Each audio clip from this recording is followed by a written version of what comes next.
అన్నటి వరకు మద్యం పాలసీ. ఏమమ్మా ఎండేవాళ్ళు ఒకరిద్దరు దాగుంటారు. ఏం తమ్ముళ్ళు జ్ఞాపకం ఉందా మీకు? నేనైతే నా జీవితంలో ఎప్పుడూ చూడలేదు ఎవరిని.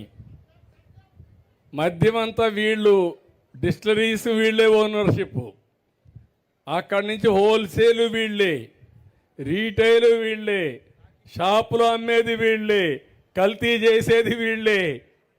ప్రజలంటే ప్రజల ప్రాణాలు లెక్క లేకుండా చేసి పారేశారు. అందుకే నేను చెప్పా, ఎవరైనా సరే ఇందులో ఏలు పెడితే షాక్ కొట్టాలి.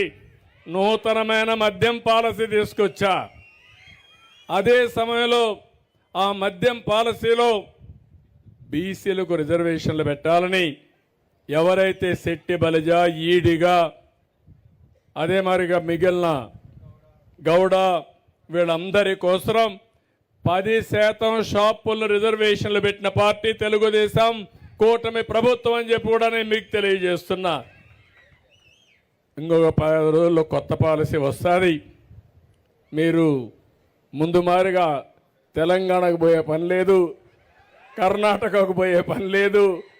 నేను ఎప్పుడూ చెప్పేవాడిని, మీరు మోటార్ బైక్ వేసుకొని మొత్తం అక్కడికి వెళ్ళి మోటార్ బైక్ పెట్రోల్ కొట్టుకొని మీరు కూడా ఫుల్గా లోడ్ చేసుకొని వచ్చేవాళ్ళు. ఇప్పుడు ఆ కష్టాలు లేవు, అవి కూడా తొలగిపోయినాయి. అన్ని రాష్ట్రాల్లో ఎలాంటి లిక్కర్ ఉంటుందో దానికంటే బెటర్గా ఉంటుంది తప్ప ఎక్కడా లాలూచి లేదని చెప్పి కూడా నేను మీకు తెలియజేస్తున్నా. పేదవాళ్ళందరినీ గెజెట్ ఈరోజు ఇచ్చారు. పేదవాళ్ళని నేను చూశాను. పేదవాళ్ళని ఆర్థికంగా దెబ్బతీసే విధంగా రేట్లు కూడా విపరీతంగా పెంచేశాడు. అందుకే నేను చెప్పాను, క్వార్టర్ బాటిల్ 99 రూపాయలు పెట్టమని చెప్పి ఆదేశాలు ఇచ్చాను. కనీసం తాగే అలవాటు ఉంది, కానీ డబ్బులంతా దానికి తగలేస్తే కడాన పిల్లలు చదివించాలన్నా ఇంట్లో ఖర్చులు కూడా డబ్బులు ఇచ్చే పరిస్థితుల్లో లేరు. తాగనీయకుండా చేయడం మా ఆడబిడ్డల బాధ్యత. మీకు చాలాసార్లు నేర్పించా. ఇక్కడంతా డాక్రా సంఘాలు ఉన్నారు. నేను డాక్రా సంఘాలు మీటింగులు పెట్టి చెప్పేవాడిని, భర్తని తాగనీయకుండా ఏం చేయాలో చేసే తాళం చెల్లెమ్మలో మీ దగ్గర ఉందని చెప్పేవాడిని. కానీ ఇప్పుడు కూడా మీరు తాగనీయకుండా చేయగలిగితే చాలా సంతోషం. దానికి కూడా ఒక 100 కోట్ల రూపాయలు ఖర్చు పెట్టి మద్యాన్ని తాగనీయకుండా అలవాటు మార్పించడానికి ప్రయత్నం చేస్తా. అది కూడా ముందుకు పోదామని చెప్పి కూడా నేను మీకు తెలియజేస్తున్నా. అదే మరిగా కర్నూలులో ఆ రోజు ఎన్నికల్లో చెప్పాం, కర్నూలు టౌన్ని మంచి టౌన్గా తయారు చేసే బాధ్యత మాది. నమ్మకం పెట్టుకొని టీజీ భరత్నైతే బ్రహ్మాండమైన మెజారిటీతో గెలిపించారు. అందుకే హైకోర్టు బెంచ్ కూడా కర్నూలులో పెడతామని మొన్నే అనౌన్స్ చేశాం. రికమెండ్ చేస్తాం, సాధిస్తాం. బెంచ్ వస్తుంది, పరిశ్రమలు వస్తాయి. కర్నూలుని అన్ని విధాల, నాట్ ఓన్లీ కర్నూలే కాకుండా పార్లమెంట్ మొత్తం అభివృద్ధి చేసే బాధ్యత తీసుకుంటామని చెప్పి కూడా నేను మీకు తెలియజేస్తున్నా. ఇది కాకుండా ఈరోజు మీ అందరిని ఒకటే కోరుతున్నా, ఏదైతే స్వర్ణ ఆంధ్రప్రదేశ్ విజన్ 2047, ఇప్పుడు మనం 24లో ఉన్నాం. ఒకప్పుడు 2000 కంటే ముందు నేను ఒక మాట చెప్పేవాడిని, విజన్ 2020 అనేవాడిని. అందరూ నన్ను ఎగతాళి చేసేవాళ్ళు.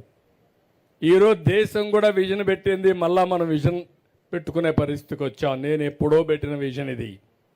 ఇప్పుడు నా ఆలోచన 2047కి భారతదేశం ప్రపంచంలోనే అగ్రదేశంగా ఉంటుంది. భారతీయులు ప్రపంచం మొత్తం బ్రహ్మాండంగా రాణిస్తారు, నెంబర్ 1గా ఉంటారు. దాంట్లో తెలుగువారు నెంబర్ 1గా ఉండాలని, భారతీయుల కంటే ముందు తెలుగు వాళ్ళు ఉండాలని నా లక్ష్యం.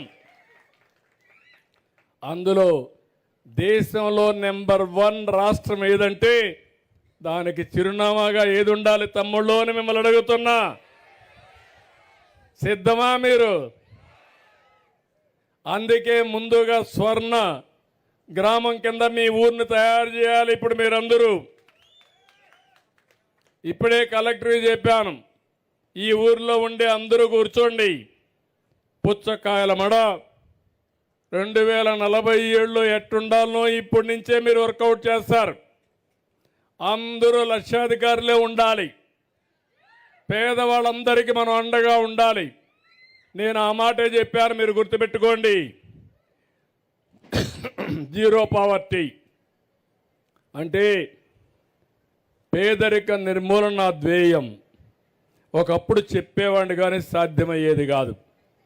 ప్రయత్నాలు చేసినా చాలా సమయం పట్టేది. ఈరోజు టెక్నాలజీ అందరి దగ్గర సెల్ ఫోన్లు ఉన్నాయా లేదా అని మిమ్మల్ని అడుగుతున్నా.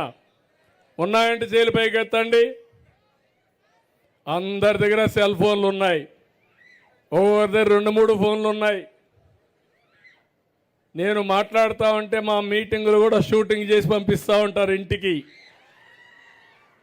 మా చెల్లెమ్మ ఫోటో మొత్తం తీసేస్తూ ఉంది, వీడియో రికార్డింగ్ చేస్తూ ఉంది.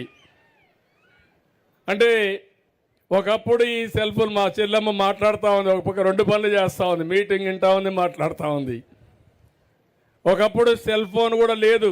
మీకు అందరికీ ఐడియా ఉంటుంది. నేను మొట్టమొదటిసారి ముఖ్యమంత్రి అయినప్పుడు నేను సెల్ ఫోన్ అంటే అందరూ నన్ను ఎగతాళి చేశారు. ఏంటి సెల్ ఫోన్ అంటున్నాడు, తిండి పెడుతుందా అని. నేను ఆ రోజు చెప్పా, దీని విలువ ఇప్పుడు తెలియదు, 20 ఏళ్ల తర్వాత మాట్లాడండి అని చెప్పా. ఇప్పుడు సెల్ ఫోన్ అనేది అత్యవసర వస్తువుగా తయారైపోయింది. భర్త లేకపోయినా భార్య ఉంటుంది, భార్య లేకపోయినా భర్త ఉంటాడు, కానీ సెల్ ఫోన్ లేకపోతే ఇద్దరు ఉండలేరు. అవునా కాదా? మీకు అన్ని విషయాలు అది పనిచేస్తూ ఉంది. ఎవరూ లేకపోతే దాన్ని చూసుకుంటూ వీడియోలు పెట్టుకొని చూసుకుంటూ కాలక్షేపం చేయొచ్చు. ఎప్పుడన్నా కరెంటు పోతే లైట్ వేసుకోవచ్చు. ఫోటో కావాలంటే సెల్ఫీలు తీసుకోవచ్చు. ఎవరన్నా దొంగ వస్తే ఫోటో తీసి ఇమ్మీడియట్గా పంపించేయచ్చు. ఇప్పుడు చిన్న పిల్లవాళ్ళు కూడా మా తమ్ముడు చెప్పినట్టు సెల్ ఫోన్తోనే పుడుతున్నారు. పిల్లలు పుట్టంగానే సెల్ ఫోన్ తీసుకునే పరిస్థితికి వచ్చారు. ఏది కావాలి అక్కడ పెడితే ఫస్ట్ సెల్ ఫోన్ పట్టుకుంటున్నాడు. అంటే తప్పులేదు దీంట్లో. కానీ ఒక్క విషయం మీరు గుర్తుపెట్టుకోండి, టెక్నాలజీ మీ జీవితంలో పెను మార్పులు తీసుకొస్తుంది. ఈ విషయం నేను చాలా స్పష్టంగా చెప్తున్నా, మా అడ్మినిస్ట్రేషన్ కూడా చెప్తున్నా.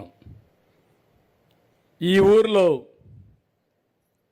ఊరు గ్రామం ఎట్ట పరిశుభ్రంగా ఉందా లేదా చేయాలంటే ఇక్కడుండే సచివాలయం సిబ్బంది మాకు చెప్పాలి, లేకుంటే కలెక్టర్ రావాలి, ఎవరన్నా రిపోర్ట్ చేయాలి. రేపటి నుంచి అవసరం లేదు. ఒక డ్రోన్ పంపిస్తే ఒక రౌండ్ తిరిగేసి నేరుగా పంపిస్తే ఇన్ఫర్మేషన్ పంపిస్తే ఈ ఊర్లో ఎక్కడెక్కడ చెత్త ఉందో, ఏ ఇంటి దగ్గర చెత్త ఉందో చూసే అవకాశం డ్రోన్ వల్ల వచ్చే పరిస్థితి వస్తుంది. దానిపైన చర్యలు తీసుకోవచ్చు. ఇదే కాదు, ఈరోజు ఏదైనా కానీ పొలాల్లో తెగులు వస్తే నేరుగా డిటెక్ట్ చేసి ఎక్కడ తెగులుందో అక్కడే మందు కొట్టే పరిస్థితి వస్తుంది. ఈ ఊర్లో దోమలుంటే ఎక్కడ దోమలు ఉన్నాయో దోమలు గుర్తించి ఆ దోమలే చంపే పరిస్థితి వస్తుంది. మీ ఊర్లో డ్రైన్ ఉంటే ఆ డ్రైన్లో నీళ్లు సరిగా పోకపోతే నేరుగా డ్రోన్ పంపించి ఎక్కడ నీళ్లు ఉన్నాయో చూసి దానికి ఎవరు అధికారి బాధ్యులో వాళ్ళపైన చర్యలు తీసుకునే పరిస్థితి